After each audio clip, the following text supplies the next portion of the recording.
Hello दोस्तों, नमस्कार, good evening. कैसे हैं आप? मैं अभिमन्यु अपने YouTube चैनल अभिमन्यु की क्लास में आप सभी का स्वागत करता हूं।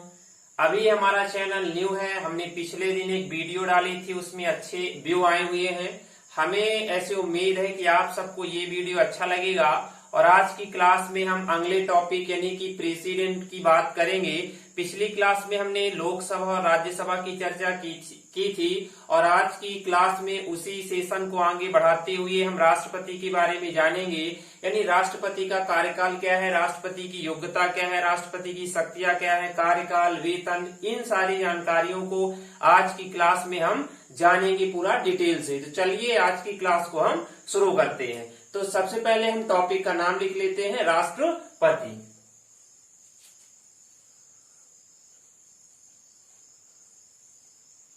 राष्ट्रपति, जैसे कि आप सबको मालूम होगा, राष्ट्रपति देश का राष्ट्राध्यक्ष कहलाता है। यानी कि देश में कार्यपालिका का मुखिया होता है राष्ट्रपति, और देश में सबसे पहला नागरिक या प्रथम नागरिक राष्ट्रपति को कहा जाता है। सबसे पहले बात करेंगे कि संविधान के किस आर्टिकल में राष्ट्रपति के पद का उल्लेख है। तो आर्टिकल 52 आर्टिकल में राष्ट्रपति के पद का उल्लेख किया गया है। इसके बाद बात करें तो राष्ट्रपति का वेतन कितना है। राष्ट्रपति का वेतन फिलहाल तो बात करें सन 2017 तक राष्ट्रपति का वेतन 1.5 लाख था, लेकिन जैसे ही रामनाथ कोविंद जी देश के राष्ट्रपति बनते हैं उसके जस्ट बाद से ही राष्ट्रपति का पेमेंट 5 लाख पर मंथ कर दिया गया है। तो नाम लिख लेते हैं हम सबसे पहले।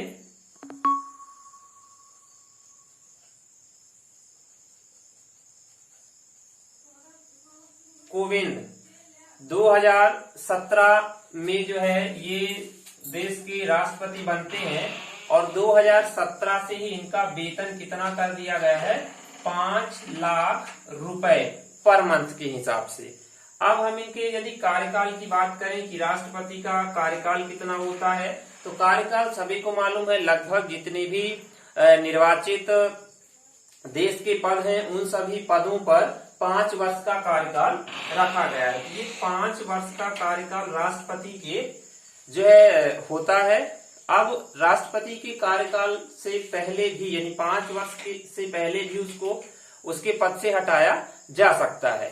अब कार्यकाल के बाद यदि हम योग्यताओं की बात करें कि राष्ट्रपति पद की योग्यता क्या होती है, तो योग्यता में 3 से 4 योग्यताएं मुख्य रूप से होती हैं। पहली और सबसे आसान योग्यता है कि वह भारत का नागरिक हो।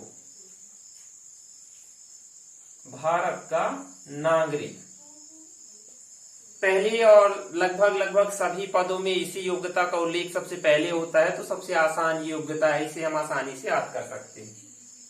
दूसरे नंबर पर आता है न्यूनतम उम्र का प्रावधान। तो 35 ईयर जो है क्या होनी चाहिए उम्र किसी भी व्यक्ति को राष्ट्रपति बनने के लिए। तीसरी योग्यता हम बात करें तो क्या हो सकती है कि राज्यसभा और लोकसभा में सदस्य चुने जाने का योग्य हो। यानी कि राज्यसभा प्लस लोकसभा में क्या हो, सदस्य चुने जाने की योग्यता हो। फिर चौथे नंबर पर क्या आता है, चौथे नंबर पर यह मतलब जो व्यक्ति है वो किसी लाभ के पद पर नहीं होना चाहिए, लाभ के पद पर नहीं हो। तो ये राष्ट्रपति की जो है योग्यताएं हैं कि किसी भी व्यक्ति के पास यदि ये विशेष गुण हैं तो वो देश का राष्ट्रपति बन सकता है। इसके बाद हम बात करें तो आर्टिकल नंबर 52 या 52 में एक राष्ट्रपति होगा, हमने जान लिया।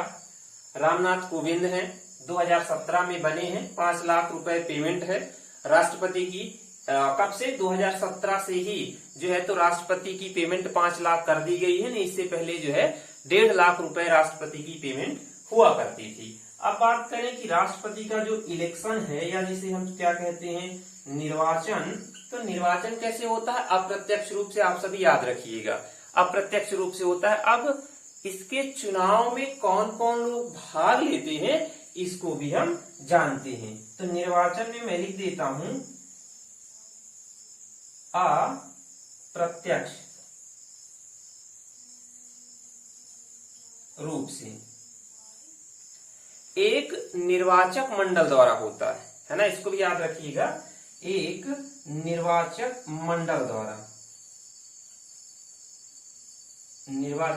द्वारा जो है इसका चुनाव होता है।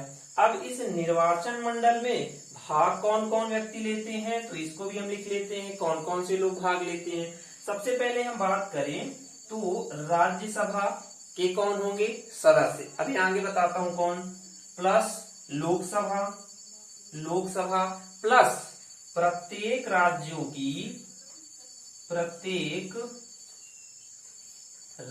की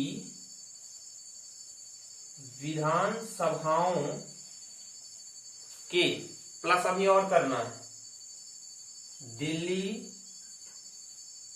और पांडुचेरी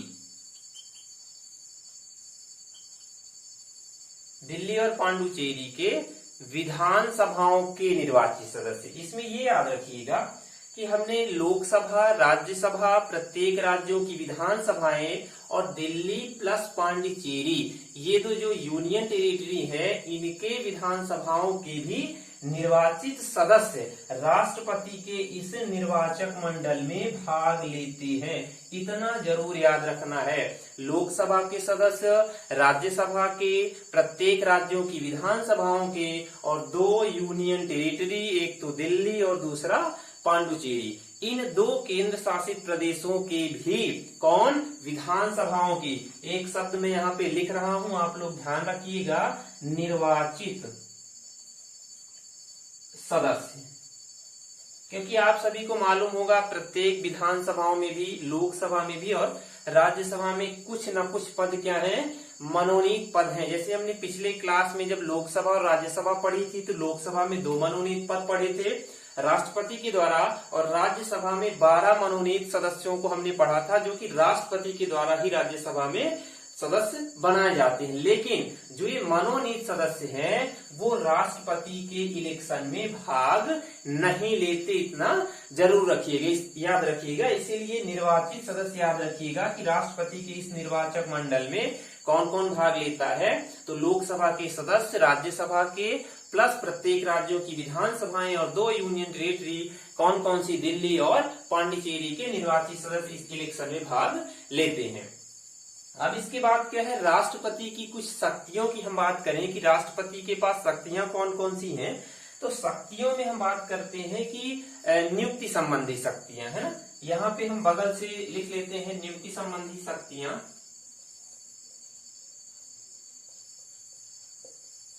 नियुक्ति संबंधी शक्तियां, इसमें जो है देश के जो बड़े बड़े आयोग हैं, प्रधानमंत्री हैं, मंत्री हैं, सुप्रीम कोर्ट है, हाई कोर्ट है, या इसी से संबंधित और आयोग या जो विभाग हैं, उनके अध्यक्षों का भी जो नियुक्ति या चुनाव है वो कौन करता है, प्रेसिडेंट के माध्यम से होता है। तो हम जान लेते हैं कौन कौन से पदों पर नियुक्ति राष्ट्रपति हमारे करते हैं। तो सबसे पहले नंबर पे हम बात करेंगे प्रधानमंत्री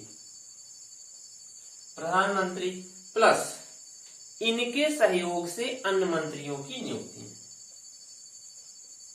इनके सहयोग से अन्य मंत्रियों की नियुक्ति पहले नंबर पे। दूसरे नंबर पे हम बात करें तो विभिन्न आयोगों में से सबसे पहले केंद्रीय निर्वाचन आयोग है, इसके अध्यक्ष और अध्यक्ष के परामर्श से सदस्यों की नियुक्ति। तीसरे नंबर पे यूपीएससी के सदस्य और अध्यक्षों का चुनाव। चौथे नंबर पे हम बात करें तो सुप्रीम कोर्ट के जो न्यायाधीश हैं, चीफ जस्टिस ऑफ इंडिया जिसे कहा जाता है सीजेआई, और इन सीजेआई के से परामर्श लेकर के अन्य न्यायाधीशों की नियुक्ति राष्ट्रपति के माध्यम से की जाती है। इसी के साथ साथ बात करें तो मानवाधिकार जो आयोग है इसके सदस्यों का। 6 नंबर पे बात करें केंद्रीय सूचना आयोग है, केंद्रीय सूचना आयोग। तो इस तरह के जितने भी राष्ट्रीय स्तर या नेशनल लेवल के आयोग हैं या कमीशन हैं, इन कमीशन के सदस्यों प्लस अध्यक्षों का चुनाव राष्ट्रपति के नाम से राष्ट्रपति द्वारा किया जाता है। इतना याद रखिएगा कि राष्ट्र या जिसे हम देश कहते हैं, नेशन कहते हैं, इसमें जितने भी कार्य होंगे, चाहे वो देश के अंदर हो या देश के बाहर हो, वो किसके नाम से होते हैं? राष्ट्रपति के नाम से ही होते हैं। ये बात दूसरी है कि हमारे देश में राष्ट्रपति को मात्र नाम मात्र की कार्यपालिका का मुखिया माना गया है। वास्तविक कार्यपालिका जो है किसके पास है? प्रधानमंत्री के पास है। लेकिन राष्ट्राध्यक्ष की भूमिका राष्ट्रपति के पास ही है। अब इसकी हम और कुछ शक्तियों की भी चर्चा कर लेते हैं यहीं पे।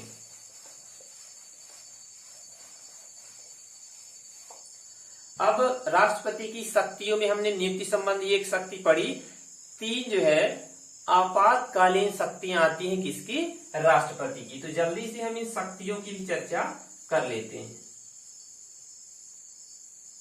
आपातकालीन शक्तियां ऐसे लिखना है।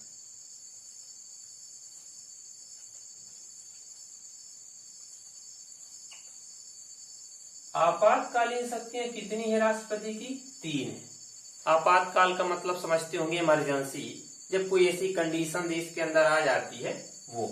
सबसे पहले नंबर पर आपातकालीन शक्तियों में आता है युद्ध, बाह्य आक्रमण। युद्ध, बाह्य आक्रमण और सशस्त्र विद्रोह की स्थिति में राष्ट्रीय आपातकाल की घोषणा राष्ट्रपति के माध्यम से की जाती है।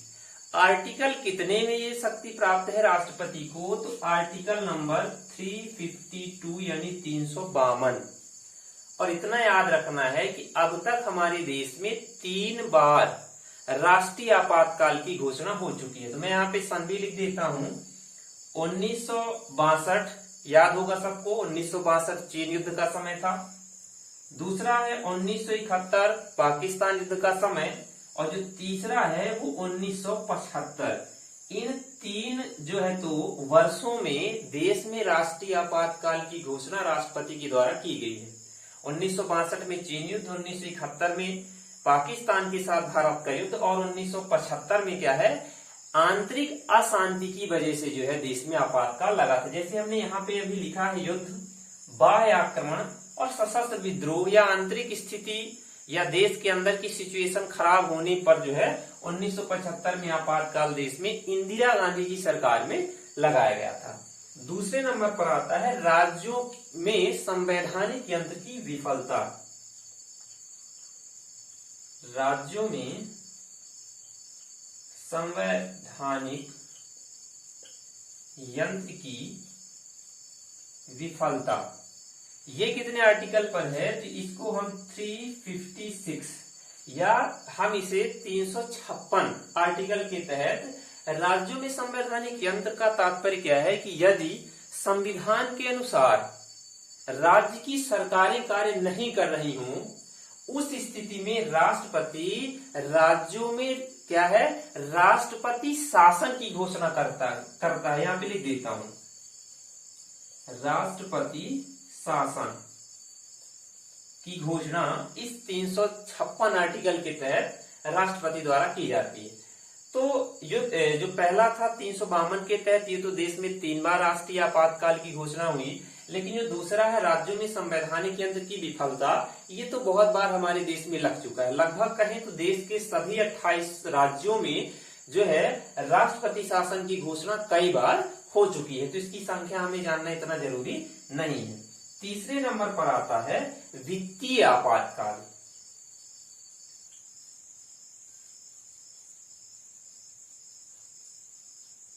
वित्तीय आपातकाल ये कितने आर्टिकल पर है? तो ये आर्टिकल नंबर 360 पे है। वित्तीय आपातकाल का तात्पर्य क्या है कि जब देश में आर्थिक संकट उत्पन्न हो जाए, यानी देश में जो खजाना है उसकी कमी पड़ जाए, है ना, आर्थिक रूप से जो है देश कमजोर हो जाए, उस स्थिति में राष्ट्रपति वित्तीय आपातकाल की घोषणा करता है। लेकिन इसमें सबसे महत्वपूर्ण बात यह याद रखनी है कि अभी तक एक भी बार इसका उपयोग हमारे देश में नहीं हुआ, यानी वित्तीय आपातकाल की कंडीशन नहीं आई। अभी जो हाल ही में कोरोना पीरियड चल रहा था, समय चल रहा था, उसमें हमारे देश की अर्थव्यवस्था काफी कमजोर हुई, लेकिन इस स्थिति में भी देश जो है संभल गया और वित्तीय आपातकाल लगाने की जरूरत हमारे यहाँ नहीं पड़ी है। एक सबसे महत्वपूर्ण बात क्या है कि क्या राष्ट्रपति को 5 वर्ष से पहले भी उसके पद से हटाया जा सकता है और किस आरोप के आधार पर हटाया जा सकता है? तो राष्ट्रपति को हटाने की प्रक्रिया को कहा जाता है महाभियोग। महाभियोग ये आर्टिकल नंबर कितने में है? तो 61 यानी कि 61। आर्टिकल 61 प्रावधान करता है कि राष्ट्रपति के ऊपर महाभियोग की प्रक्रिया लगा करके इसको इसके पद से हटाया जा सकता है। लेकिन साथ में क्या है, किस आरोप के आधार पर हटाएंगे? तो एक ही आरोप मात्र यदि राष्ट्रपति के ऊपर लगे तो उसको उसके पद से हटाया जा सकता है। कौन सा आरोप है? संविधान का उल्लंघन।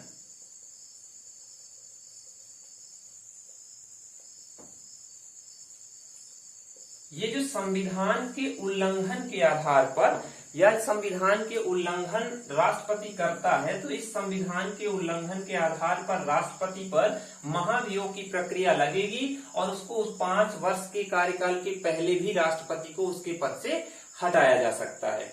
तो ये हमने राष्ट्रपति से संबंधित कुछ महत्वपूर्ण टॉपिकों की हमने बात की, चर्चा की इस क्लास में, और ऐसे ही टॉपिक आप तक पहुंचते रहें, इसका मैं पूरा प्रयास करूंगा।